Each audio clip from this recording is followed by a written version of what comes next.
Alright, Assalamualaikum semua. So, kembali lagi kita hari ini. Kita akan buat live. InsyaAllah hari ini kita akan bersama dengan seorang lagi personality yang bagi saya sangat memberi inspirasi kepada ramai orang. Nama beliau adalah Farah Fauzana.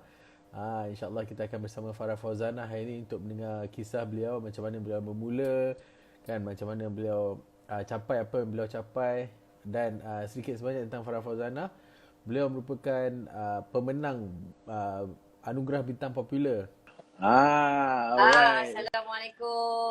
Assalamualaikum warahmatullahi. Akhirnya. Sorry. Tak Tadi apa. phone salah ni, salah buat. Salah setting. Oh, Salah okay, setting. no problem. Dengar suara dengan jelas? Dengar, Alhamdulillah. How are you? Alhamdulillah. Selamat hari PKP. Sekarang Selamat. kita dulu. Selamat hari PKP, apa khabar? Alhamdulillah. Saya nak ucapkan terima kasih juga Kak Fafau sebab dah agree untuk join saya punya sesi hari ni. So basically, ya, Alhamdulillah, saya lagi excited kan nak dapat temu bual dengan pengacara dan juga DJ radio popular selama 7 tahun berturut-turut. Bukan biasa-biasa ni kan. So thank you so much sebab dah join, walaupun kita tak dapat nak buat sesi ni secara live, tapi memandangkan ada PKP, tapi saya rasa dia adalah satu benda yang bagus juga sebab kita dapat dan dekat rumah. saya rasa saya suka 10 minit sebelum saya duduk ni macam-macam benda saya buat. Alamak. Kan, itulah. So saya rasa benda ni satu benda yang bagus lah. Actually banyak juga dia punya hikmah kan PKP ni. Ya. So terima kasih banyak kepada Fafau. Okay Fafau, sebelum kita mula saya nak yalah, saya dah ucapkan terima kasih. So saya nak tanya sikit lah kan. Macam since kita buat program nama The Story, so of course kita nak tahu story Fafau. Macam mana Fafau mula kan. Mungkin awal-awal kita boleh cerita macam mana fasa Fafau sebagai kanak-kanak kan. Adakah macam mana, how's your family? Kebetulan kanak-kanak. Oh, ada kat belakang dia. Kan. Okay, Alhamdulillah. Bismillahirrahmanirrahim. Assalamualaikum semua orang. First of all, biar saya bagi tahu sedikit dulu. Baik, kita cerita story kita sikit dulu. Sebab saya kalau bersama dengan Ashraf Khalid ni, ataupun saya panggil dia Up, saya kenal Up di kala usia 16 tahun. Masya Allah. Betul. It was an amazing relationship yang mana ketika itu bermulanya ketika majlis perkahwinan berjumpa, dan dia adalah seorang yang sangat ramah, yang macam ramahnya budak ni. Dan apabila story kita bermula dari situ, dan slowly tanpa penglibatan orang lain. Maknanya yang menariknya, walaupun Up ni ada related dengan siapa pun di keliling ni, yang I'm sure you guys know who, dia tidak menggunakan itu untuk berkomunikasi dengan saya, tetapi dia communicate straight, jom kita buat ni, and Alhamdulillah. Betul, I'm saya still ingat here juga to support you. That's our short story. Alhamdulillah. Yes. Saya ingat juga masa kecil-kecil dulu I ikut you pergi rumah orang kan. Kita pergi macam beraya kat rumah orang, and then I pernah pergi you punya studio kan. Semualah, name it, Masya Allah. One of the reason that ini adalah kita inspiring story, short story to make your relationship stronger, and insyaAllah kita orang kata menguatkan ukhuwah tu untuk benda-benda yang baik. Macam ni lah. Betul lah. Alhamdulillah. Okay, so berbalik kepada soalan Ashraf tadi, tentang story saya daripada kecil. Saya bawa anda daripada lahir dan saya bawa terus sampai ke sekolah dalam keadaan yang cukup pantas. Anda bersedia? Baik. Okay, I was born like 40 years ago. 40 years ago? Oh, okay. Okay, 40 years ago in PJ, saya memang dari Shah Alam, my parents in KL.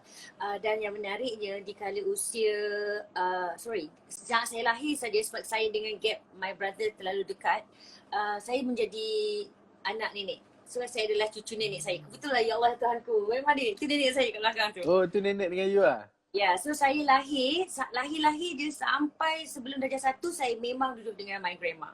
So my mom akan datang once in a while to check on me lah, that kind of thing. So dan dia nak jadikan cerita, Farah Fauzana ni, untuk pengetahuan anda, ketika kecil dia tidak bercakap. Dia tidak bercakap dan dia tidak berbunyi. Sampai Berbeza dengan Farah Fauzana sekarang. ya, betul. Sampai ada ketika itu my mom, kira my family fikir macam anak aku ni bisu agaknya. Sebab dia tidak, kalau nangis, dia nangis macam tak bersuara, dia tak ada suara. Uh, tapi kalau panggil, dia hanya bunyi, saya hanya bunyi itu that kind of thing. Tapi nak jadikan cerita, setelah berusia 4 tahun baru mula bercakap dan saya telah menunjukkan keramahan saya. Saya tak tahu macam mana. Sehingga kan saya pernah mengikut orang yang tidak dikenali disebabkan saya ramah. Oh. Mengikut So orang, masa tak bercakap tu daripada umur berapa sampai umur berapa? I think dekat dah umur 3 tahun. Macam tu lah, lambat cakap tu memang lambat sangat. Dah lah lambat cakap, tak berbunyi pula tu. So agak merisaukan lah. Tapi kat dulu kan tak banyak sangat information kan. Tapi Alhamdulillah saya membesar dengan ibu bapa. Bila saya back to Shah Alam, my parents memang stay insyaAllah since darjah 1. Saya memang sangat aktif. Saya rasa saya adalah student yang sangat aktif, yang ada je sampai my mom cakap bila nak belajar ni, menari dia, sukan dia, semua. Yeah, I think I'm a very outgoing person since small, maybe because my surrounding, my parents, my family membawa saya ke tingkatan sekolah menengah. Saya tidak sekolah di Shah Alam, saya bersekolah di Petaling Jaya, Assunta, sekolah menengah Assunta. Satu sekolah dengan YB Izzah, satu sekolah dengan Gubernur negara kita Tan Sri Zati Akhtar. Name it lah ketika itulah kan. It's a girls' school, is it? Assunta? It's a girls' school in PJ. In fact, Banyak it was my wanita mom's hebat. school. Sekolah mak saya, cikgu yang mengajar sekolah mak saya tu mengajar dia dan mengajar saya juga ketika itu. That's the beauty about the school lah kiranya. Dan dari sekolah itu, di tingkatan 5, saya expose myself to benda-benda yang seni. So, saya memang suka, saya rasa saya memang suka menari sejak darjah 1. Setiap tahun Ashraf, saya nak beritahu kepada awak, sejak darjah 1 sampai darjah 6, sehinggalah ke tingkatan 5, saya tak pernah tak naik pentas. Memang kaki pentas lah. Bukan untuk ambil hadiah hujung tahun bukan tapi untuk buat persembahan Persembahan. Dia berbeza, dia tak naik pentas untuk macam panggil mak datang tengok dapat nombor 1 tak, buat persembahan. Saya tak tahu, mak aku memang datang, mak saya memang datang untuk tengok buat, anak aku buat persembahan ni, anak aku buat berlakon. So memang datang untuk buat persembahan saja. So dari situ sebab saya habis tingkatan 5 dan yang menariknya saya melanjutkan pelajaran di Universiti UiTM Malaysia, Shah Alam, tanpa saya apply kat mana-mana. Saya habis form 5, saya fikir saya just nak relax. Kono biasalah, after form 5 I just want to relax myself. But out of nowhere I got a UPU form and with a letter offer. Saya pun tak ingat macam mana. Saya ditawarkan untuk masuk Meskom. Saya cakap, siapa yang apply? Rupanya cikgu tingkatan 5 saya yang dah nampak dah future budak Farah Fauzana ni macam, Cikgu tolong applykan untuk you? Cikgu tolong applykan. Wow. Bukan selalu. Tapi cikgu yang tolong applykan. That's how I masuk Meskom. Saya bermula dengan matriculation 1.5 years and then terus ke degree about 2 years. Kemudian di situlah pertembungan di alam sekolah, di alam belajar dan juga di alam kerjaya bermula. Good. So daripada situlah mulanya you fikir you nak jadi ni, ke you tak pernah terfikir apa yang you punya future? Kan you masuk Meskom tu, ke you dah tahu ke apa yang you akan nak jadi, ataupun sebab cikgu masuk je you just okay lah, masuk je lah? Okay. So berbalik kepada kerjaya tu kan, nak beritahu bila saya masuk Meskom tu, saya hanya fikir Meskom ni all about broadcasting. So saya fikir saya tak nak jadi pembaca berita. Dan menariknya ketika itu sekarang tak lagi kot. Saya rasa dululah sebab diorang suka buli-buli kot agaknya kan. Nak masuk broadcasting, sebab nak masuk broadcasting kita kena lalui satu fasa audition. Nak masuk course.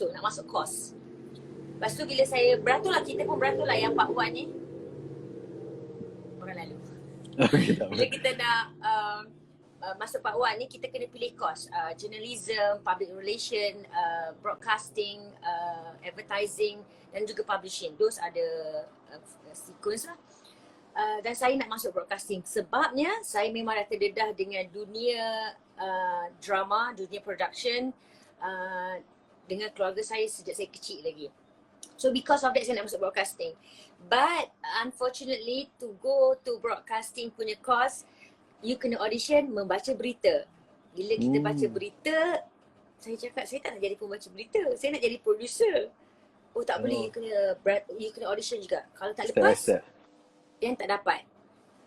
So saya macam tak happy, macam memberontak, terus masuk PR. So I finish my degree in masscom, majoring in PR.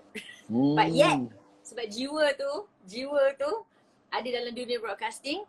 Ketika saya final year in PR, saya punya thesis is all about public relation in broadcasting world. Okay, so sebelum kita nak pergi ke fasa dah bekerja kan, I nak tanya juga, masa you kecil kan, how was your family? Maksudnya adakah family you daripada golongan, apa kalau sekarang ni dia ada B40, M40, T20 kan? Which golongan? And then how was your childhood? Was it an easy life? Was it a hard life? Adakah cerita-cerita yang you masih ingat sampai sekarang? Okay.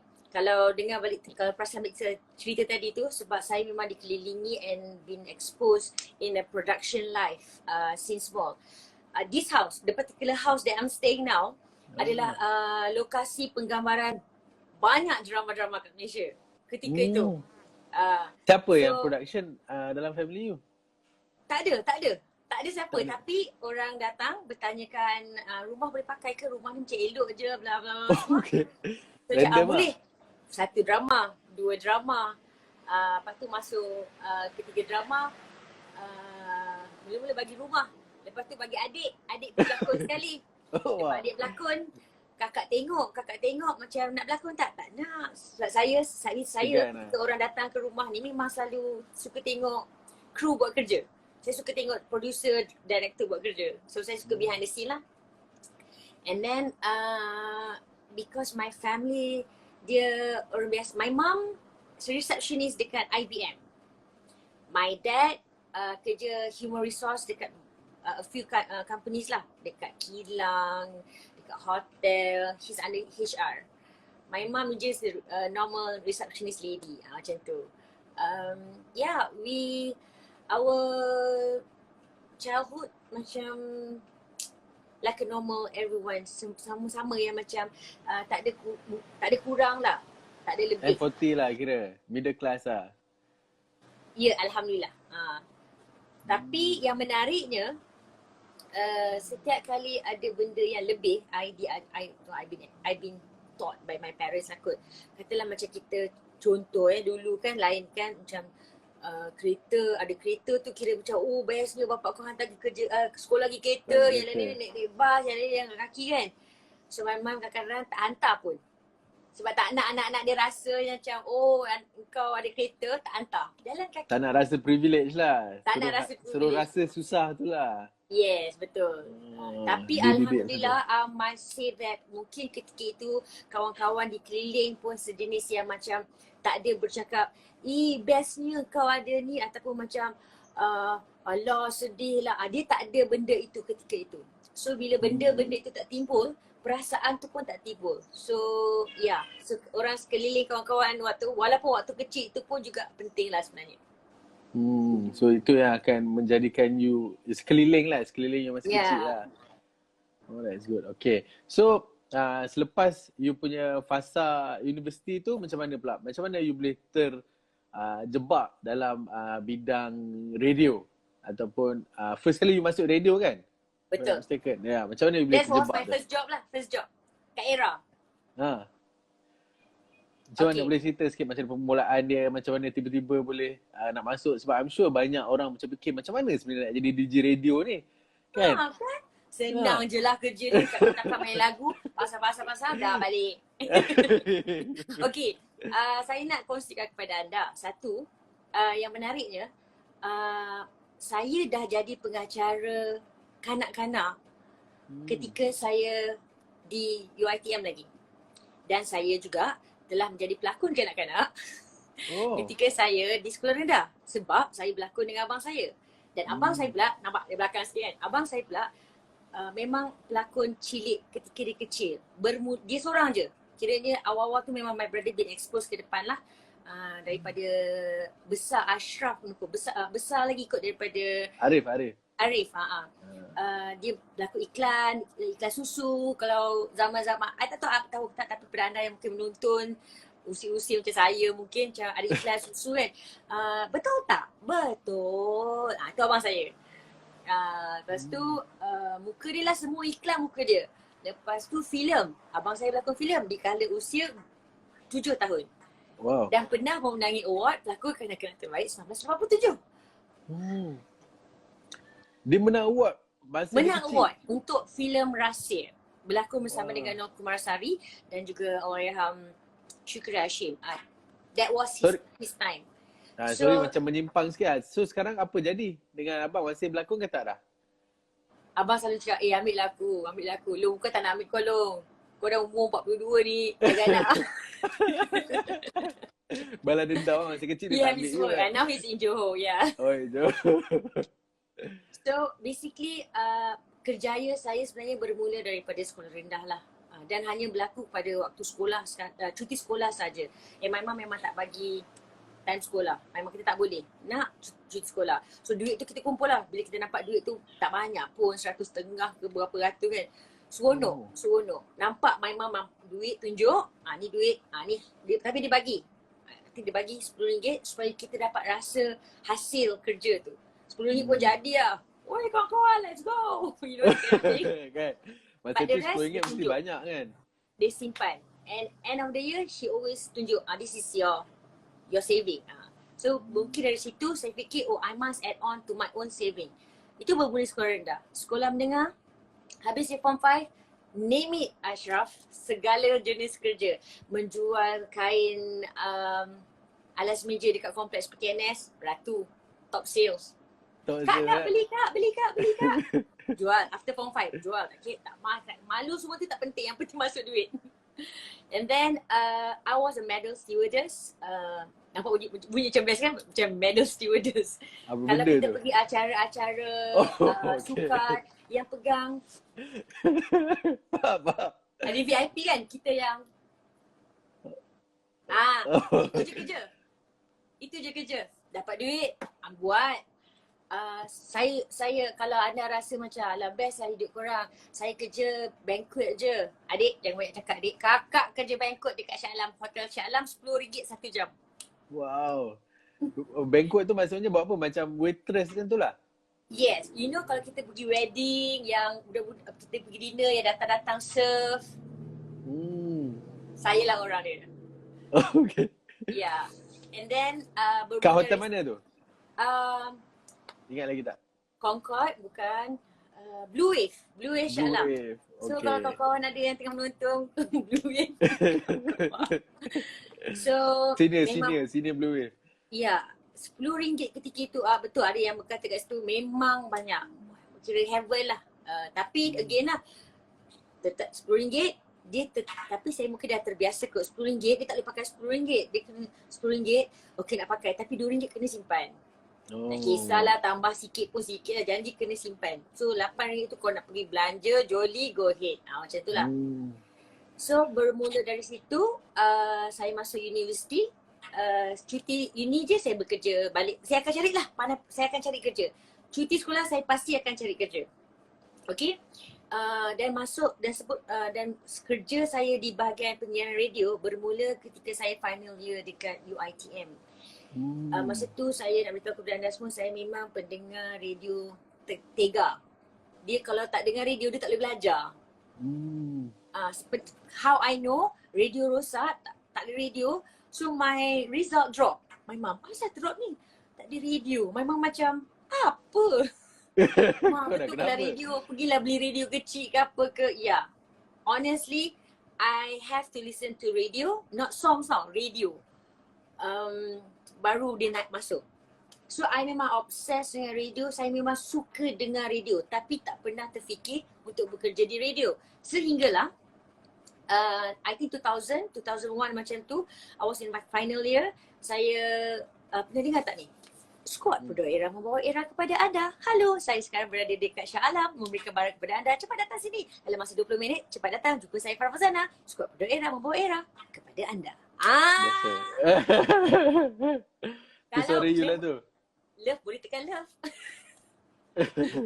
Kereta-kereta yang membawa hadiah untuk stesen-stesen radio ketika itu, saya lah orang dia.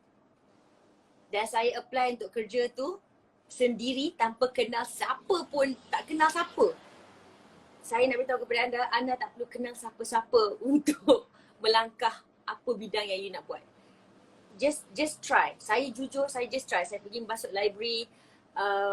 Saya pergi library kat UiTM guna komputer dia orang untuk hantar so-called resume nak jadi skuad Perdua Era masa tu. Okay, lepas tu sekali dapat sangat mudah, dia call, besok datang interview, saya datang interview, minggu depan start kerja. Interview pun senang. Interview pun tanya interviewer saya ketika itu Ashraf adalah penyampai radio juga, Kiranto Marcelo. Oh, Kiranto, tahu. Dia lah bos saya, dia lah yang interview saya, dia yang luluskan saya, dan disebabkan dia luluskan saya jugalah rakan-rakan dekat radio termasuklah Kusiah Kahar, bos ketika itu nampak, hey budak ni macam tak kerti penat. So dia offer saya jadi penyampai radio untuk tahun 2003. Masa tu saya saya dah grad. Masa tengah buat squad tu, buat thesis. Lepas tu dah habis belajar. Bila saya buat lagi squad Perdua Era, masih lagi gaji ketika itu juga RM10 sejam. Oh, dekat squad pun RM10 sejam juga? Squad RM10 sejam. Mewah. Saya suka. Sampai kan mak saya cakap, sampai bila nak kerja squad ni? Mak cakap kan kerjalah betul-betul. Masa tu umur baru 20 lebih lah? 21. 21. 23 final year 23. Final year, yeah. So bila Kusiah offer kata nak kerja tak jadi penyampai radio. I macam penyampai radio? Tak tanya gaji tau. First cakap mulut yang terkeluar ni dengan kawan-kawan bukan nak kata apa. Kita masa tu fikiran pendek kan. Sebab kita fikir apa yang kita belajar itulah yang kita nak jadi. Betul? Tapi kita tak tahu rezeki Allah tu dah sediakan kat mana-mana. Nak jadi penyampai radio Kusiah, tapi ada degree tau. Sombongnya engkau. Kan. Okay, you ada degree and tapi I degree dalam PR. Macam PR dengan radio kan macam tak kena. Macam I dalam PR. Yeah, but you can work. Dan ketika itu Ashraf, waktu recession tahun 2003 tak salah saya recession, susah untuk mendapat pekerjaan, tak kisahlah baru grad ke apa ke, memang ekonomi tengah down. So tanya offer kerja, gaji berapa? Tanya gaji dulu. Sebab nak tahu juga. Okey lah, terimalah, tapi sebab kita ada degree kan, gaji berapa? Lepas tu bos pandai RM1,800. Tak happy lagi, terus tanya benefit. Apa dapat benefit tak? EPF so. Sebab kadang-kala ramai orang sibuk bertanyakan hal gaji, tetapi tidak terlupa untuk tanyakan benefit daripada company. Saya biarlah gaji kurang, janji ada benefit. Benda tu juga kadang-kadang dia macam kompromi lah antara company dengan majikan dan juga pekerja kan. RM1,800 ada benefit on. Tapi siap bagi tahu, tapi I kerja tak lama Ya Allah, aku tak tahu apa yang aku fikirkan dulu. Siap bagi tahu dekat bos sebab saya fikir, yelah takkan nak kerja lama kat radio kan, jadi penyampai radio. Penyampai radio ni apalah pula, kau tak sama level lah dengan I. Itu je yang saya fikirkan, which is wrong. Betul. So masa tu bagi you penyampai radio tu lekeh lah. You tak tahulah penyampai radio ni boleh berjaya juga apa semua ni. Tak, dia bukan lekeh. Saya pula sejenis, saya tak fikir pasal orang. Saya tak fikir pasal orang, oh maknanya kerja macam ni tak bagus. Tak, tidak. Saya hanya fikir pasal saya je. Macam saya fikir sebab saya dah pernah belajar ketika itu. So saya tak naklah rugikan saya punya degree in PR ni. Saya nak jadi PR consultant, saya nak buka consultancy sendiri. Itu je fikir. Dia tak fikir pun siapa jadi penyampai radio ni apa. Tak fikir pun. Okay. Hmm. But then, apabila saya bekerja selama 3 bulan pertama, bila saya kerja, um, abang, bawa motor lilo bang. Kau sangat ada motor.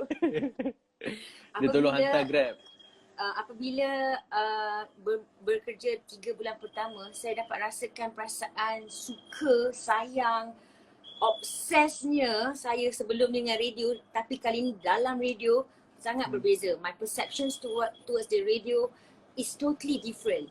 It's not about what you have, it's not about what level you pergi belajar luar negara ke dalam negara ke. No, it's all about if you like it and you got to get the ilmu from the right person.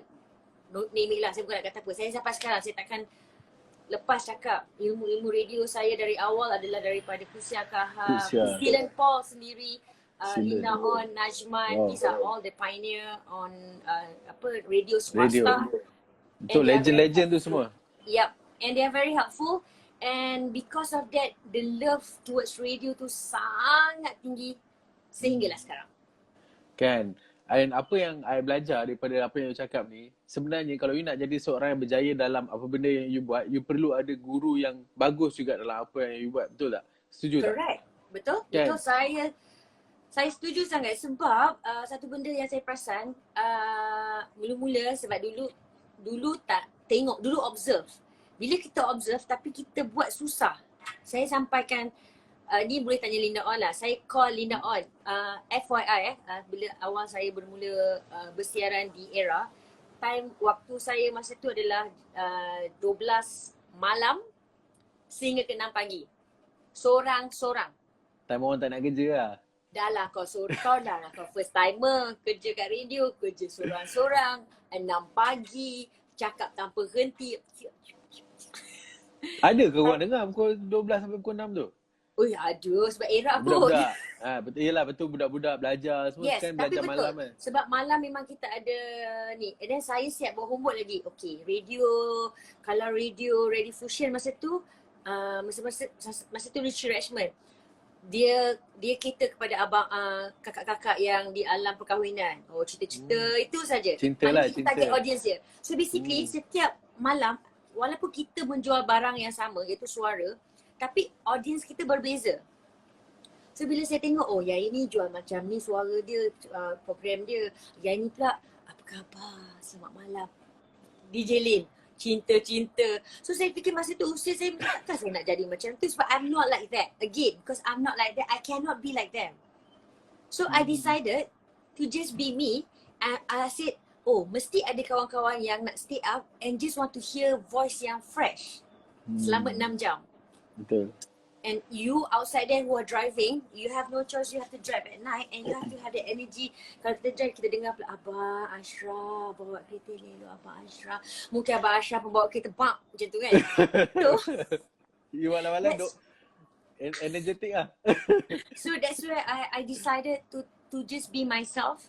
And as how you see I am like this. So saya kat radio ketika itu pun saya just konten happy, konten kelakar, saya cari info walaupun saya tak kelakar tapi saya bacakan benda yang boleh buatkan orang gelak atau benda yang boleh segarkan mata. Everything is all about energy, fresh and on the go.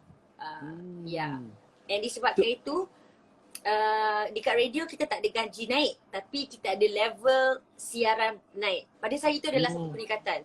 Bekerja bermula daripada graveyard shift iaitu daripada waktu malam tu. Kemudian saya diminta untuk kerja di waktu malam 8 hingga 10. Masa tu pilihanmu di Era. So dah naik lah. So, bangganya dah naik shift lah kan. Happy sangat. Masya Allah. Saya dengan Nila Kurnia. Dan setelah 2 tahun Oh, Nila Kurnia Nila Kurnia. Kan. 2 tahun bekerja di Era. Dan kemudian saya ditawarkan untuk bekerja di radio yang saya tak tahu apa nama. Saya memang tak tahu apa nama. Masa tu Silen Paul. Hello, nak kerja tak dengan kita orang? Masa tu Faizal dah kat sana dah. Nak kerja tak? Kerja apa? Ni radio baru ni. Again saya nak beritahu kepada anda. Apa story yang saya sampaikan ni.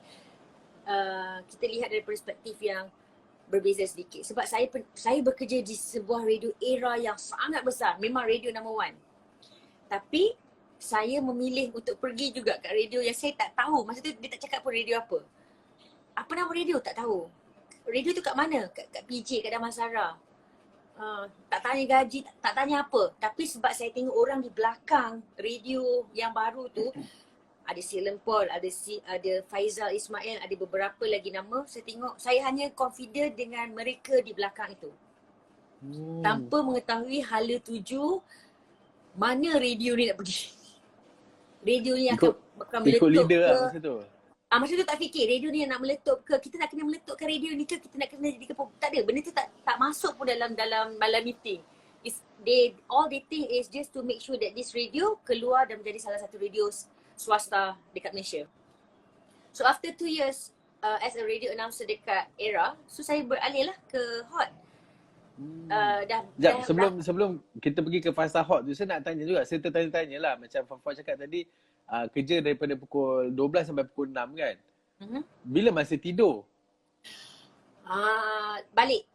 Sampai rumah 6.30. Sebab daripada Bukit Jalil ke Shah Alam setengah jam. Balik je, main terus tidur. Tidur tapi pukul 12 saya bangun. So dia terbalik lah. Yes, saya terbalik. Pukul 12 dah bangun. So saya buat aktiviti saya semua jam 6 sampai 6 petang. Yang penting dulu aktif. Badan kuat kan, 23 tahun, 24 je tu. Petang, malam je kena futsal. Sebelum pergi kerja mesti futsal. Habis pukul 10, balik mesti mandi. Of course lah mesti mandi sebab nak fresh up. Mesti, macam maknanya dia kena ada satu benda yang kena buat waktu malam tu, iaitu bersukan wajib. Pukul 11 pergi kerja, 11.30 standby, pukul 12 kerja. Itulah rutin saya. So I tengok you sebagai DJ ni banyak sebenarnya you ubah-ubah punya waktu tidur kan. Sebab ada juga I ingat satu masa I think dekat Era juga ataupun dekat Hot FM you kerja pagi pula. Kan? Betul. Kan? So sebagai DJ ni you tak ada fix punya time tidur lah. You kena adapt lah to situation, betul tak? Betul. Macam contoh macam katalah saya tidur pukul 6. Tapi kena ingat, katalah kita ada press conference, ada pelancaran apa-apa majlis kat radio tu bermula jam 11. Tak bolehlah tidur sampai pukul 12. Kita tidur ke pukul 9. So benda-benda macam tu pun it is actually you need to plan. Dia macam pekerja-pekerja yang lain jugalah. Kalau kita jenis yang bawa lori, cara dia berbeza. Keadaan tidur. Kalau kita sejenis yang flight stewardess, fly keluar ke dalam, berbeza. Kalau you kerja bank pun ada juga orang yang kerja bank. Shift malam. Ikut country UK yang dia times. handle. Yeah.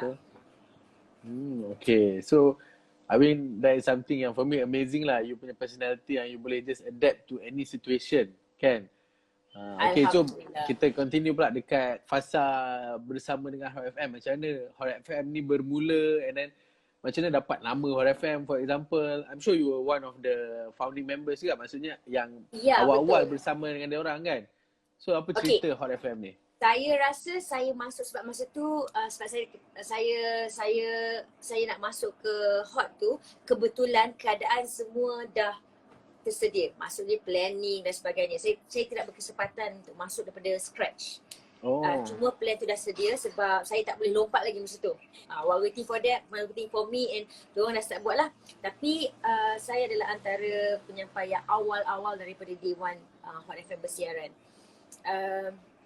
Masa tu saya kalau tak silap saya lah, kalau anda ingat nama-nama penyampai radio awal waktu pagi, saya dengan Faizal Ismail. Lepas tu FBI masa tu Tini 3R dan juga Zura our Malaysian Sprinter. Kemudian kita ada Kiran, tak ada Kiran, ada AG dengan Leia. Dan kemudian kita ada Ikhwan, N dan juga Fikri. So ini adalah antara barisan yang pertama yang ada muka baru, ada muka lama, contohnya bukan muka lama sangat lah yang pernah bekerja kat radio lain. Kita bergabung and it's all about helping each other. Jujur saya cakap, saya rasa Hot ni was so strong at that time until now. Alhamdulillah. It's about the bonding. Saya tak pernah rasa bonding kerja tu yang macam cubit peha kiri, sedap peha kiri, terasa peha kanan, you know, that kind of thing. And the support among each other. Dia tak kisah. Sharifah Alia juga merupakan antara salah seorang. You're talking about Sharifah Alia, pemenang anugerah berapa banyak. Dia put dia punya level. Dia tak kisah. So yang kononnya si Farah pun dekat Iran pun dah menang award. kita dah tak pandang tu semua. For me, ketika kita bekerja, whatever that your achievement individual have to put aside when you're in a team. Ya. So masa tu tahun bila masa Hot FM tu 2006. 2006. So masa tu you dah pernah menang lah 2 kali macam tu dekat Anugerah Bintang Popular. Masa Kan? tu saya bermula, okay, nak jadikan cerita, masa saya kerja kat Era, saya dah di offer, dah lah baru kerja Era. Orang tak kenal pun siapa Fauzana tu. Saya telah di offer menjadi pengacara melodi. So anugerah awal saya adalah sebagai seorang pengacara. Pengacara, betul. Pengacara Sebab TV. saya mengacarakan melodi. Saya menang pun sebab melodi je sebenarnya. Kalau tak kerja melodi orang tak kenal. Tak juga kalau kerja melodi pun, kalau kerja tu tak bagus ataupun orang tak suka, tak menang juga. Kan? Macam ada je pengacara Okay lah, melodi yang tak pernah menang. teamwork.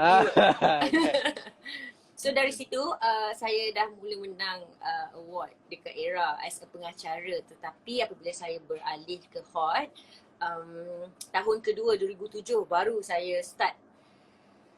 2007 kot tak salah saya. Saya tak ingat lah. Baru saya start menang radio. Macam tu lah kiranya. Okay, so dekat Hot FM tu kan, apa pengalaman yang paling manis lah yang you pernah capai ataupun you rasa macam bestnya ataupun you know kejayaan lah, mungkin kejayaan paling besar masa tu. Okay, jujur kadang-kadang orang selalu cakap bestnya dapat jadi pengacara popular, you know kan.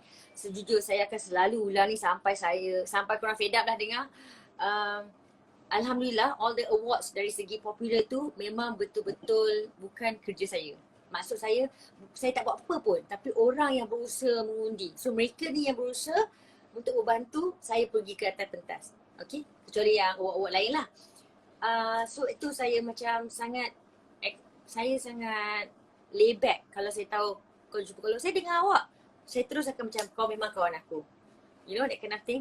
So saya pegang yang tu. Tapi at the same time bila saya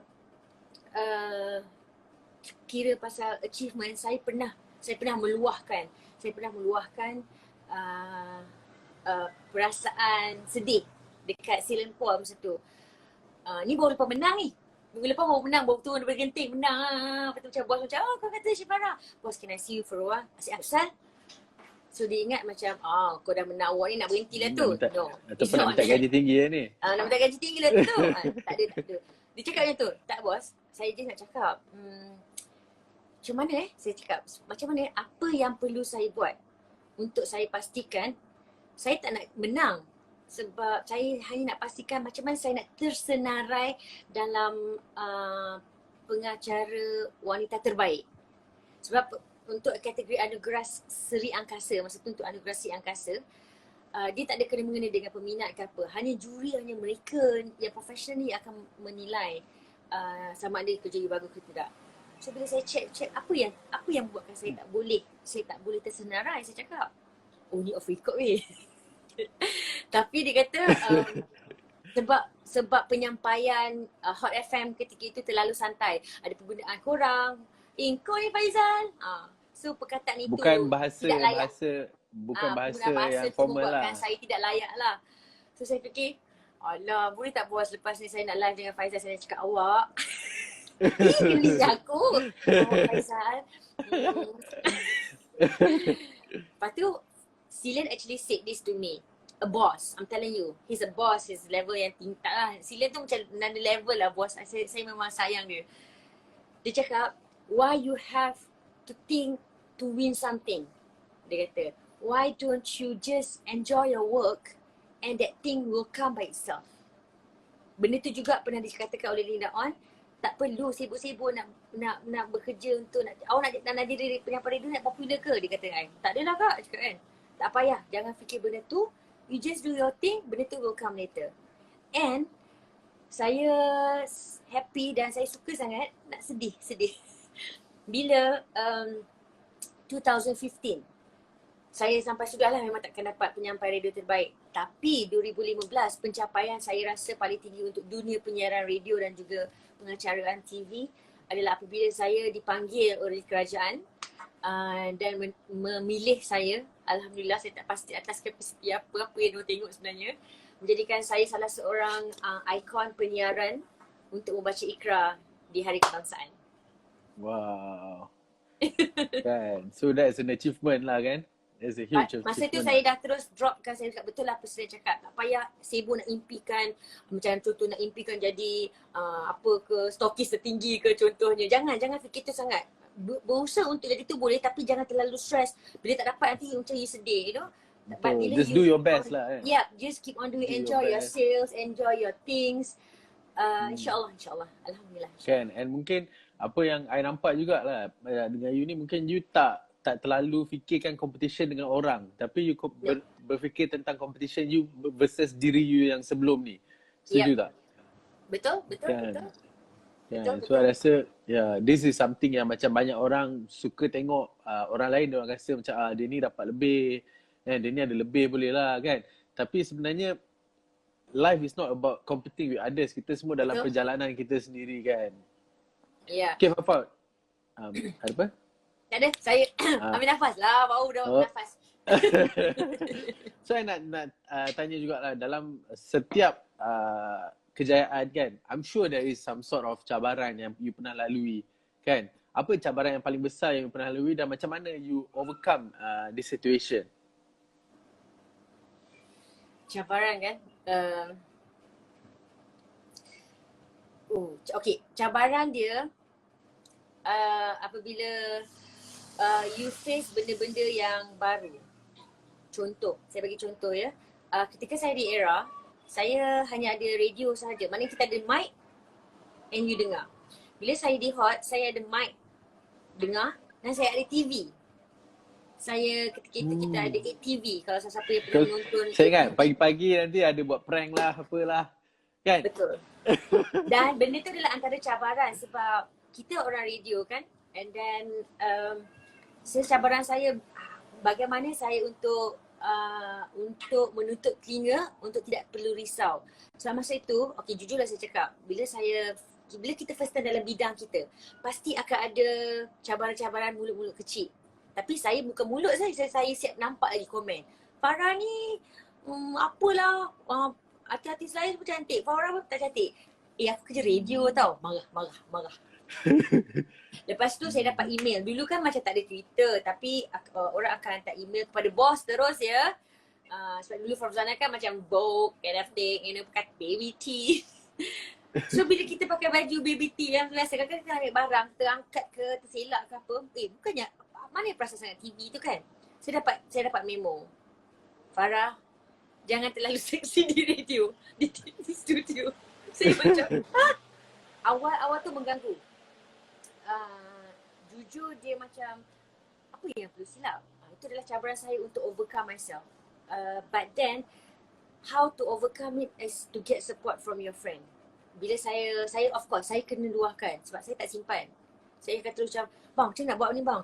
Sila macam mana saya nak buat? So saya akan terus cakap. So if I keep to myself, nobody knows what I feel. So dia kata, sekarang ni kita orang tak nampak kau ada masalah. Okay, first phase. Tak apalah, mungkin yang ni nak jaga hati. Kita langkah keluar sikit, second phase. Hanya kawan-kawan yang selalu, kawan-kawan saya adalah pengkritik paling pedas lah. Dia kalau kata buruk tu maknanya memang buruk lah. Kalau kata ni so memang dia orang tak jaga. Mulut dia orang memang kan.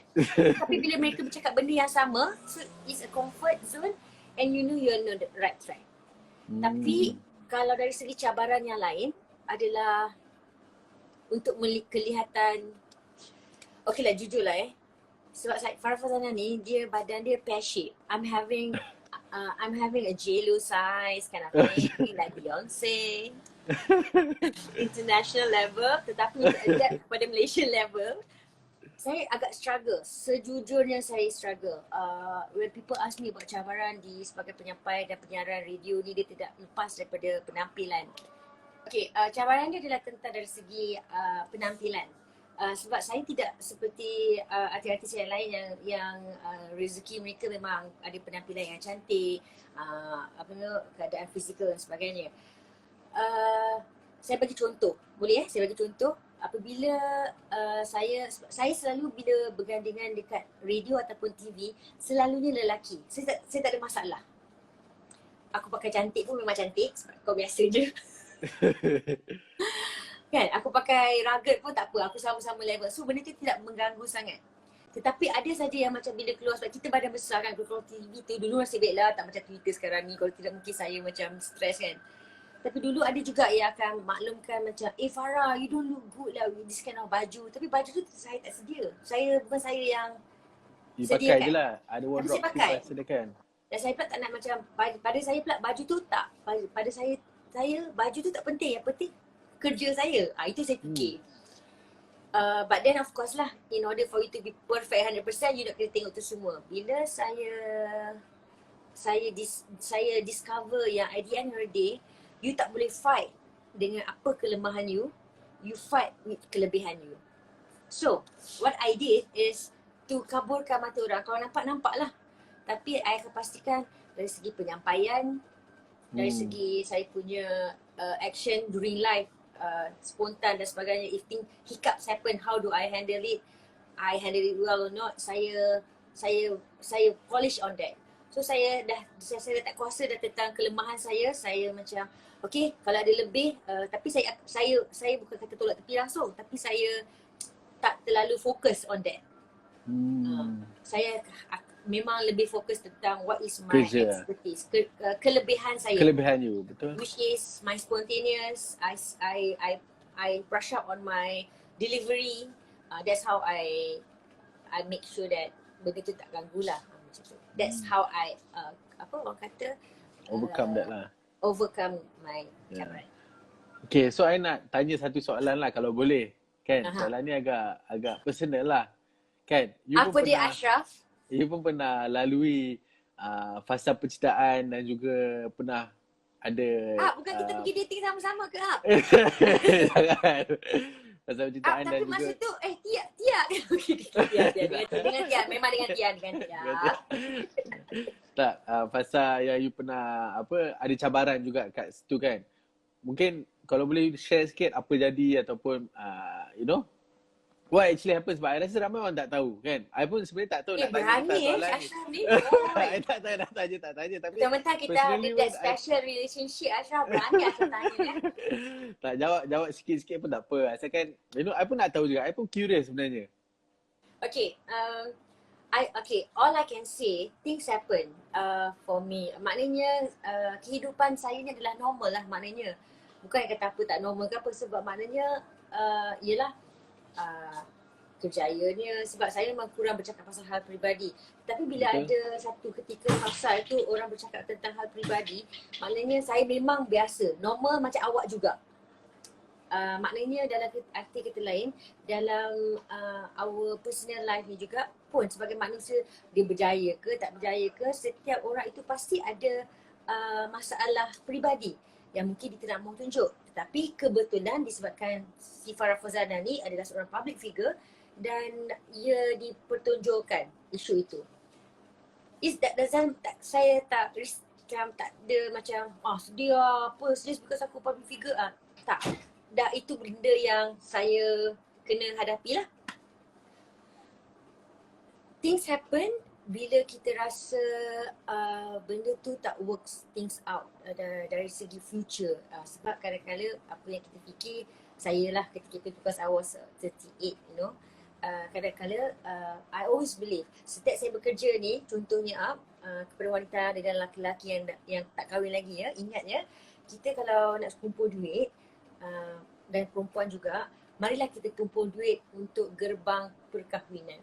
Itu yang saya fikirlah. Sebab saya tak nak kumpul duit untuk gerbang persandingan. Kan? Faham kan? Betul, faham. It's best that we you boyfriend, I girlfriend you, so you simpan duit tak, kita nak kahwin ni. Okay, ini pun kerja lah siang malam, yang ini pun kerja lah siang malam. Semua kerja siang malam, kerja untuk persandingan. I don't want that. Macam itulah. Tapi bila kita fikir jauh dan benda tu tidak boleh diteruskan, so kita rasa kita stop.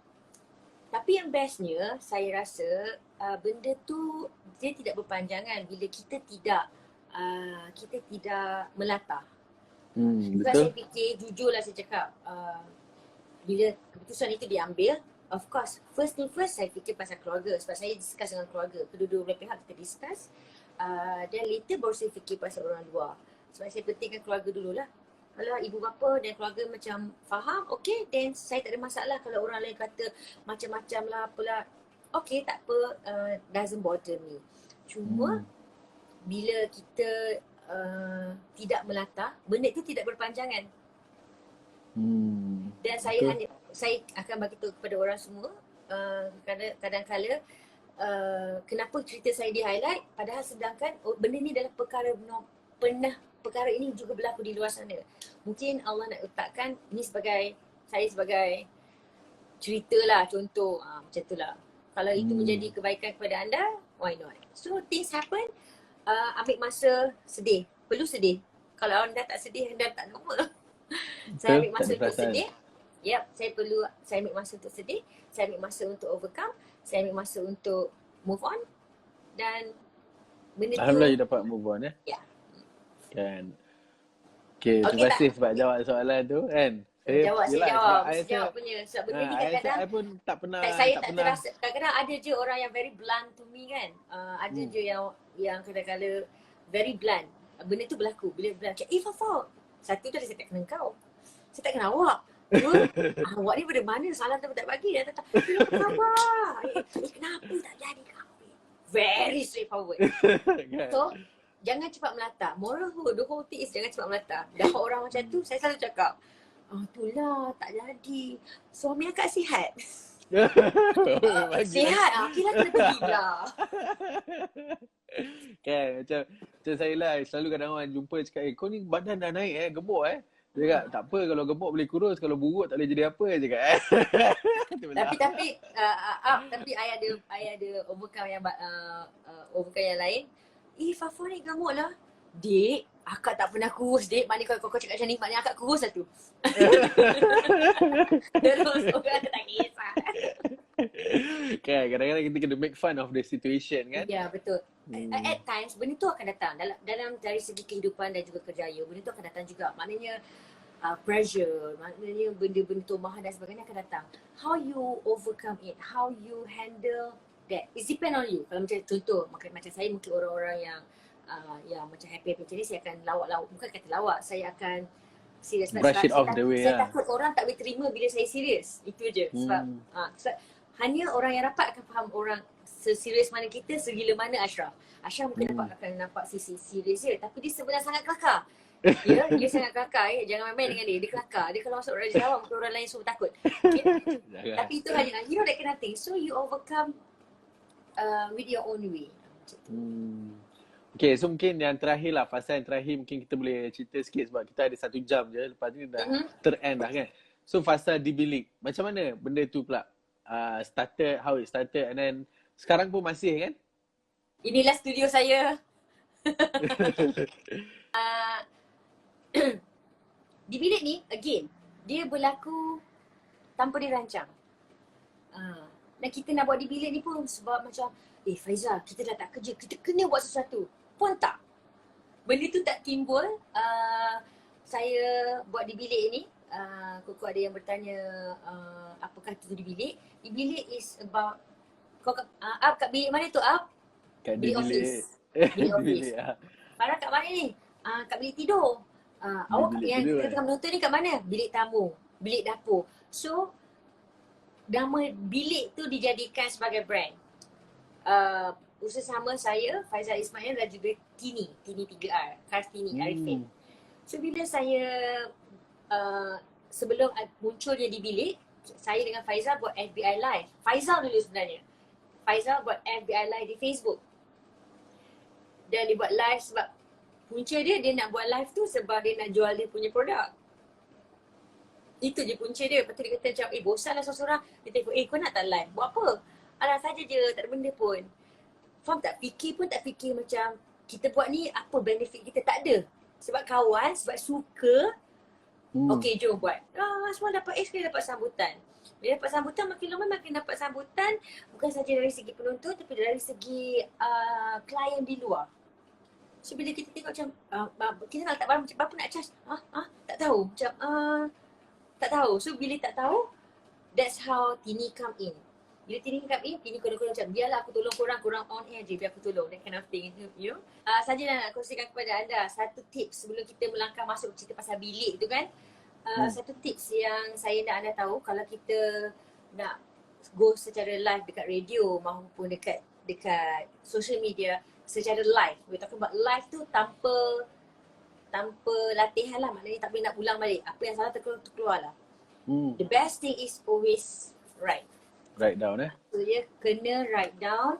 Kejap lagi nak cerita pasal apa, tulis pasal apa, cakap pasal apa, kejap lagi nak masukkan gambar ke, okay, ni masuk gambar.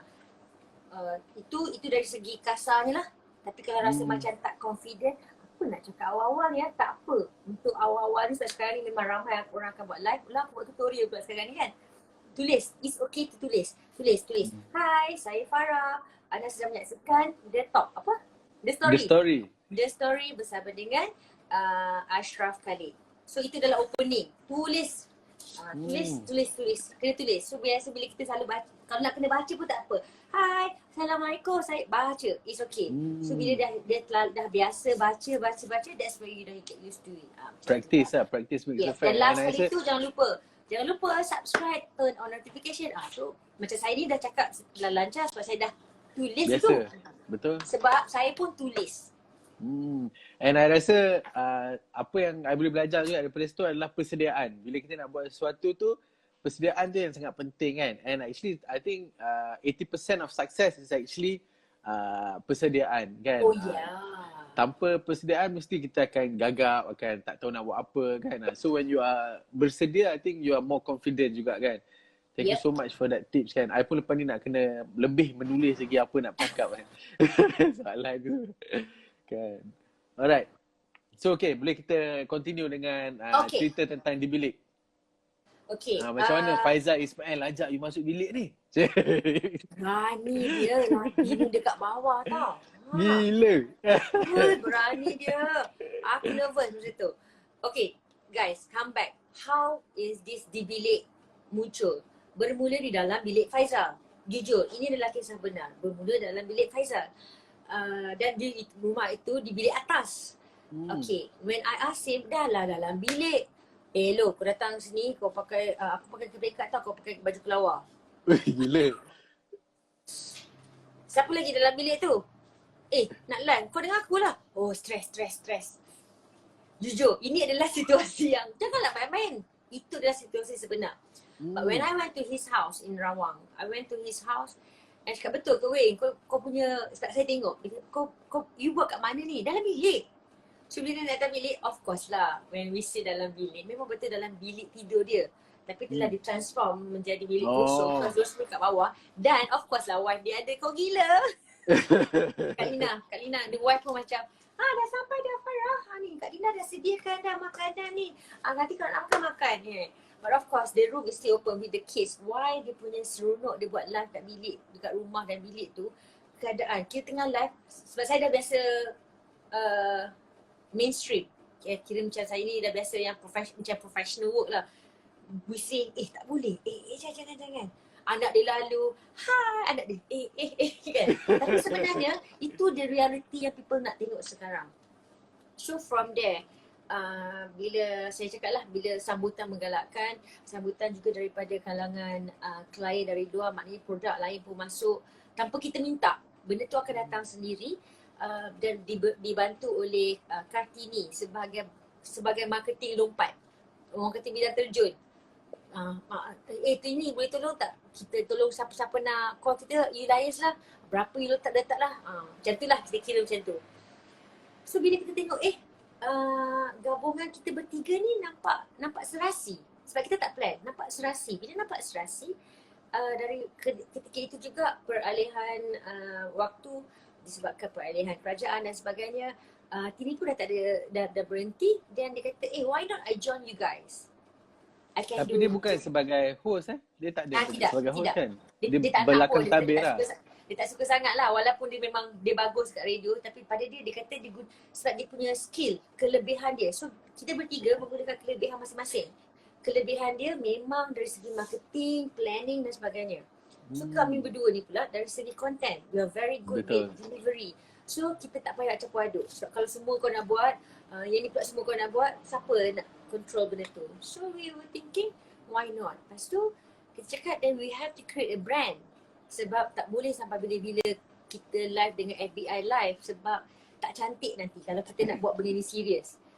Lepas tu bila kita fikir, boleh jugalah jadi benda ni serius sebab it does give keuntungan, memberikan keuntungan lah. So bila kita plan name ni semua, macam-macam nama. Ada salah satu nama tu kan? Nanti saya kongsikan. Ada salah satu nama tu, Liva Vida Life. Poyo gila. Bayangkan nama brand Liva Vida Life. Nak muntah. Panjang sangat tu. Ui, dah lah panjang. Orang tak ingat menyampah. Nak sebut pun susah. So brand tu sangat mudah didengar dan diingat. So bila orang kata, and of course kenapa saya tunjuk sikit kenapa dia punya tulisan dia agak lain, adalah orang kata just to be a little bit different. But it's easy to pronounce by those who are English speaking. Maksud dia macam, kita pernah kawan-kawan Mak Saleh kan, hey, what is this bilik? Kan? Walaupun dia ada slang, tapi macam maknanya dia boleh pronounce lah, di bilik. Memang pun ejaan sebenarnya di bilik. D-B-I-L-I-K. Tapi sebab macam kita lah nama Afiq, tak adalah nama A-F-I-K kan. Sekarang kan glamour sikit, A-F-I-Q-U-E. Afiq. Macam tu lah. So that's how the brand come by itself. And Alhamdulillah, saya rasa berbalik-balik kalau awak sedang menonton program ni daripada awal, bagaimana saya kongsikan story saya dengan Ashraf dari segi relationship dan sebagainya. Saya rasa tu juga membantu kami dekat di bilik ni berkembang. Why I said that? Sejujurnya kami memang tak ada bantuan dari mana-mana. Memang sedang berhad sebab orang macam orang nak fikir ni Astro ke RTM ke pun bukan. Ni memang underground punya. And kita meletakkan diri kita betul-betul BBNU. And bila saya keluar, saya tak kisah. Saya ni memang budak baru belajar. Saya memang letakkan diri kita orang pergi course. Biar Fafa masuk course, it's okay. Saya cakap saya nak belajar. Sebab benda ni adalah baru untuk kita orang. So berbalik kepada relationship tadi tu, how dia berkembang, kebetulan saya mempunyai relationship yang bagus dengan rakan-rakan celebrity, business dan sebagainya. Maksudnya bila kita pun tak adalah macam kawan dengan orang tu sebabkan kepentingan je, tapi memang mengamalkan konsep friendship tu berpanjangan. Tidak memutuskan, tidak pula untuk merapatkan lebih, tapi the friendship tu is there. So mungkin disebabkan itu jugalah senang dan mudah untuk setiap kali kita panggil tetamu untuk mengembangkan lagi exposure di bilik ni, mudah untuk mereka datang dan datang secara percuma. Thank you. Yeah. I rasa bukan je orang akan rasa honoured juga nak datang. Because for me macam actually Tia pun was one of our your guests juga before kan. So I ingat juga pergi situ, the vibe was very positive, team you were very welcoming, and then you can feel the energy lah. It's not just we can feel that you are doing it not because of money ke apa, but it's because of everyone punya passion together. Kan? And I think to be honest Fafa, di bilik ni sebenarnya for me is a future of radio. Sebab sebenarnya orang semua dah move online. Macam sekarang ni sendiri kan, business pun semua dah online. Kan? Semua dah online. And then siapa yang cepat, diorang lah yang akan menang sebenarnya. Kan? Di mana setengah ni mungkin sekarang ni barulah setengah radio tu terhege-hege nak masuk online. Whereas you guys dah ada you punya database kan. So I think it's something that wonderful lah you guys do it. And also kita recap sikit lah perjalanan you sebenarnya daripada seorang pelajar. And I rasa you pelajar bukannya, kebanyakan artis ni tak ada education kan. Banyak orang lekeh kata lah artis ni belajar pun tak habis, tapi you degree sendiri. Majority most of our celebrities of course Ya, sekarang ni lah alhamdulillah I rasa kebanyakan orang lagi itulah dah ada pelajaran, and then you pula start dengan menjadi banquet lah, kerja macam-macam. Semua kerja, and then you pula naik kepada squad era kan, pergi dekat jalan, and then you jadi DJ radio yang popular, menang pelbagai award. I rasa 7 tahun berturut-turut you pernah menang kan. And then I rasa total mungkin dah lebih 10. 9. 9 kali betul-betul. Kan? And then sekarang ni you sebenarnya dah ada business sendiri juga kan. So I think perjalanan you sebenarnya is a wonderful punya journey lah. And apa you punya secret sebenarnya untuk capai semua kejayaan ni, ataupun untuk, yelah, I tak rasa you macam setengah orang dia orang nak kejayaan dengan Fafa, dia orang nak terus kaya. Dia orang nak terus ada dekat atas. Tapi you, I tengok you ada step by step, fasa demi fasa kan. Apa sebenarnya kunci dia? I just want saya rasa kunci dia, kalau saya rasa saya happy, saya dah happy dah. Saya tak nak terlalu happy. Nanti kalau saya, macam kita lah, jangan gelak sangat, yang seronok sangat kan nangis. Kan? Kan ada perasaan tu kan? Lepas tu keluar aku nangis. So saya tak nak terlalu happy. Bila saya terlalu happy dengan apa yang saya buat, saya mungkin akan menangis. Benda tu mungkin akan membuatkan saya menangis. So saya rasa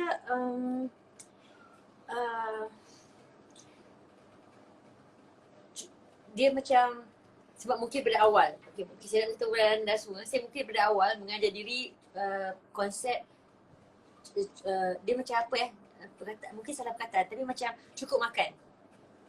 Maknanya dah dapat cukup, dah cukup. Walaupun okeylah simpan sikit, kita dah ambil lah makanan untuk besok. Okeylah simpan lah, makanan ni pun boleh makan untuk malam ni dan besok je lah. Tak boleh makan sama-sama. Tapi kalau macam ambil makan terlalu banyak, saya takut nanti at the end of the day kita dapat makan sepinggan ni, tapi makanan yang lain kita ambil tu, pada time kita nak makan nanti, makanan tu dah basi. So tak best. Okey tak pun metafor tu. Tapi tu, tapi itulah dia. So again guys, saya rasa kita sama. Sebab satu benda yang saya nak anda tahu, saya pernah banyak kali juga berjumpa dengan orang. In fact now, daripada dulu sebenarnya saya buat benda yang sama. Cuma sampai sekarang ni bila saya buat benda yang sama, orang macam kita kenal lah. Saya jumpa orang. Tak kisah orang baru ke apa ke, dari segi untuk kerja ke ataupun luar ke apa ke, bila saya jumpa saya akan cakap hi apa khabar, hello, hi, saya Farah. Saya akan kenalkan diri saya Farah. Kalau mungkin waktu tertentu saya akan cakap saya Farah Fauzana sebabkan kerja Fauzana. Tu orang akan macam pandang saya, aku dah kenal kau lah. Itu persepsi orang yang kenal. Tapi saya selalu fikir ada ramai sebenarnya mungkin tak kenal kita. Dan tak salah untuk kita kenalkan diri kita balik, siapa kita. Sebab pada saya kadang-kadang mungkin sebab saya dah bertudung juga kan, ada same time dulu tak bertudung kan. Lepas tu mungkin orang akan set dalam kepala, sebab saya pernah mengalami experience itu yang serius saya tak perasan you. Because pada kepala dia hanya fikir Fauzana yang takkan tudung tu. Tapi bila saya dah kenalkan diri saya, oh my god, Farah, you, I memang tak perasan sebab you dah pakai tudung. So maknanya saya ajar diri saya, again, tak semua orang akan perasan you. And tak salah untuk kita kenalkan diri walaupun kau rasa orang kenal kau. Jangan perasan sangat lah, ada je orang tak kenal. Dan satu benda, jangan rasa sedih bila macam, ataupun bukan rasa sedih, ataupun jangan rasa macam cakap, oh sorry lah you, I tak kenal sangat si Farah tu. Yelah sebab I tak tengok. Saya sejujurnya, saya selalu cakap dekat diri saya jangan cakap macam tu. Bayangkan itu selebriti. Bayangkan kalau kita dalam dunia perniagaan ataupun mungkin kita dalam dunia sukan. Tak semua orang yang berjaya sukan yang kita kenal, tapi orang-orang sukan saja kenal dalam bidang masing-masing kan. So tak salah untuk kita just kalau kita tak kenal sekalipun orang tu siapa, jangan cakap oh sorry lah, I tak tengok bahagian news, I tak tengok bahagian perniagaan ni, I memang tak kenal. Janganlah cakap macam tu. Sebab setiap orang dia ada dia punya kenalan dalam bidang masing-masing. Bayangkan kita tengah bercakap ni, sumpah saya memang tak tahu dia adalah ahli ekonomi yang sangat berjaya. Allah Akbar, apalah nama Tan Sri tu. Sangat humble, tapi dia kenalkan dia juga sebenarnya mengajar saya macam, Assalamualaikum, hello apa khabar, saya tak ingat apa nama dia, saya Salim. Very bad. So saya macam, oh apa khabar, sebabkan dia very pleasant, kita pun macam tengok siapa je. Sekali bila dia naik atas pentas, satu dewan tepuk tangan untuk dia sebabkan orang panggil dia naik atas pentas, dia adalah ahli besar lah dalam bidang dia. Kau patut tahu kot siapa dia, betul tak? Tapi kita tak kenal. Tapi so dalam arti kata lain, tak semua orang kenal kita dan tak salah untuk kita kenalkan banyak diri kita kepada semua orang. Okay, thank you so Saya much. Farzana. Tapi I rasa lah, to be honest lah, I rasa kalau kat Malaysia ni, you have become an icon lah. I rasa semua orang, I rasa kebanyakan orang lah, mungkin budak umur 4 tahun mungkin lah belum kenal kan. Tapi kalau umur 20 tahun ke atas tu, I rasa semua dah memang kenal lah Farah Farzana siapa. And I rasa it's also because of what you've done, you know. You kerja betul-betul sungguh-sungguh, you buat benda sesuatu tu buat bersungguh-sungguh. I selalu tengok you buat apa-apa pun mesti sungguh-sungguh. Even you layan peminat pun mesti bersungguh-sungguh kan. Bercerita pun Berkawan. bersungguh-sungguh. Tak, maksudnya you are, and also another thing yang I tengok pasal you are very humble kan. Seorang yang sangat humble. In fact, macam baru ni kita jumpa dekat Mekah kan. You jumpa makcik mana dah kan, tapi bersembang dengan dia macam lah you dah kenal dengan dia lama. I macam fikir, Lepas tu Tia tanya, siapa tu kakak? Entah Tia, jom. kan. Dan tengok you dengan peminat pun, I in fact dalam bas kan, dia jumpa dengan satu kakak tu. Dia cakap, oh ya, hari tu I ada jumpa dengan Farah. I DM dia, and then I jumpa dengan dia. Kan, dekat Mekah kan. So, Yes. you know, sampai I pun tahu, memang Farah ni kalau mana-mana, semua orang akan tahu dia kat situ pasal dia punya sifat friendly tu kan. Which I think is very important kan. And you punya vibe tu, and I rasa positivity ni lah yang kita kena spread dekat lebih ramai orang. Sebab you know, especially at times like this kan, especially at times yang macam PKP ni, orang banyak stres, orang banyak tak happy dengan kehidupan orang kan. Tapi sebenarnya peluang tu ada kat mana-mana kalau kita pandai mencari peluang kan. And then at the same time, kalau kita bersyukur dengan nikmat Allah kan, kita sentiasa happy, sentiasa positif, banyak lagi lah nikmat yang Allah akan bagi kat kita. Setuju tak? InsyaAllah, amin. Kan. Betul. So totally agree with what said. And yeah, at the end of the day, if we just treat everyone the same positively, sebagaimana kita nak orang treat kita, so that's how we treat people. Yes, betul. Okay, Fafa, ada kata-kata terakhir tak? Kata-kata terakhir kepada Ashraf. Kata-kata terakhir kepada semua penonton-penonton yang hari ni lah. I rasa banyak orang sangat terinspirasi dengan you. Ashraf, I honestly, I just love what you're doing also at the same time. Saya sangat happy. Again guys, saya sangat sedih bila saya baca macam baru-baru ni. Menggunakan kabel-kabel. Hello, kau tak tahu struggle budak ni. Kalau you nak tulis biografi, call Kak Farah. Can you guys see not? Certain level saya akan sebutkan sakit Kak Farah. Sebab dia ni memang adik. Tapi certain level, he's a different guy that you just need to call him Ashraf because why? He deserve to call Encik Ashraf. You know that kind of thing? Yes. So yeah. So saya nak cakapkan berbanyak terima kasih. I mean, I'm honoured also to be in your show. Terima kasih banyak-banyak. Support kalau anda rasa anda macam mana nak dengan Farah Farzana ni. Setiap hari Isnin kita ada di bilik Beat COVID. Kita ada program-program nak di bilik. Just follow Instagram di bilik. But at the same time, betul dengan keadaan PKP ini, I can see your side, you know, Mutiara is also helping out those wanna become untuk memastikan kehidupan mereka lebih elok dengan keadaan kita tak boleh keluar rumah, tapi tetap ada cara. Mereka-mereka ini cuba membantu dan kita cuba. Kalau rasa macam aku tak boleh lah buat benda macam ni, tak cuba tak tahu. Betul. You know, doesn't matter. No, I'm not talking about only about Ashraf saja, tapi talking about apa-apa saja yang kita nak buat ni, jangan straight away macam I don't think I can do lah. Do first. If you think you dah buat tak jalan, then you belah. It's fine. Yeah. So at the end of the day, as I said, kita rasa kita berhenti sebelum kita kenyang. After semua orang tahu. Yeah. Try to do things before you want to quit. And the rest is do what you do. No, do what you love. Do what you love. Betul. Okay Fafa, I sekali lagi nak ucapkan terima kasih banyak sebab dah join kita punya story. Kan, in fact, I pun nak cakap sikit lah, ada kita pun buat the story ni everyday Fafa, if you want to. Everyday, okay, jangan lupa. Baik. Everyday. So mungkin tadi macam Fafa ada bagi tips kan, so turn on notification kan. Yeah. Okay, so biar saya buat. Okay. Okay guys, so jangan lupa follow Ashraf Khalid. Kat atas tu korang boleh nampak dia punya Instagram kat situ, Ashraf Khalid. Follow, jangan lupa turn on notification. Why? Because kadang-kadang kita busy ni, kita lupa bila diorang nak live. Sebab sekarang ni ramai orang buat live. So once you on the notification, ting, keluar, you akan dapat buka and tune to the live with mereka-mereka dan berkongsikan story mereka bersama dengan kali setiap hari jam 12.30 malam, 12.30 hari. Yes.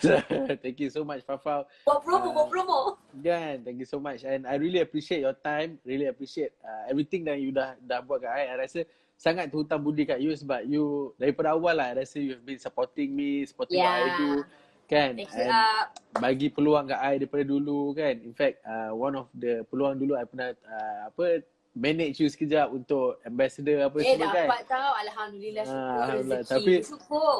Ya, tapi yalah itu that was part of my pembelajaran juga. I feel like that. I pernah hutang bank juga kat situ. So pernah kena tipu and things like that kan. But you know, you give me the opportunity, and then you know still sampai sekarang you keep the relationship. So I really appreciate everything yang you dah buat untuk I and apa dah. Thank you. Sama-sama. Kita sebagaimana anda dengar cerita kami berdua, it can happen to you guys juga. At the end of the day, just keep the relationship clean and happy macam tu. Yes. So I pun nak doakan you juga supaya you sentiasa dimurahkan rezeki, sentiasa diberkati Allah, sentiasa dilindungi Allah, dan semoga you capai semua benda yang you nak di tahun ni dan juga di tahun-tahun ke depan, insyaAllah. Amin. Sehingga kita berjumpa lagi. Sekian saja daripada saya, Fafau Ashraf. You take care. Assalamualaikum. Alright, thank you so much, Fafau.